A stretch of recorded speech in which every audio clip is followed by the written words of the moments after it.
halka waxa ka hadlaya Xasan Wadadere oo ku sugan dalka Jarmalka waxaan halkan ku duubayaa maaso kooban oo 18 May aan kaga hadlayo ama kaga dabaaldegayo May maalintan maamuuskii qaran meel aan dhidbe magacaan la baxay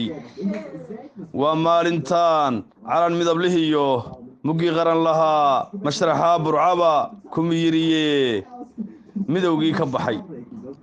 baxay waa maalintan cadow ibe milgiyo madaxay maqan macanaas ka tagay waa maalintan cadow ibe milgiyo madaxay maqan macanaas ka tagay waa maalintan wixii lay marshiyo madow layla galo xarig midabta koor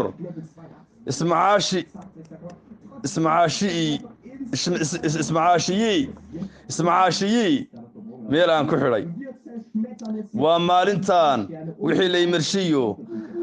madow layla galo xarig midabta koor ismacaashii meel aan ku xidhay waa maalintan murugadii jirkiyo wixii mudan la dilay muran kaba nastee miirsaday dad yahow waa maalintan murugadii jirkiyo wixii mudan la dilay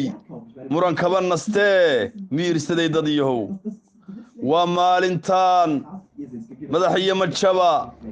maskax tuujiye tala meeriye marmaroojiye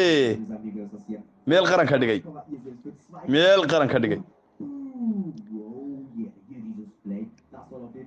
wabillahi tawfiiq. Assalamu alaykum.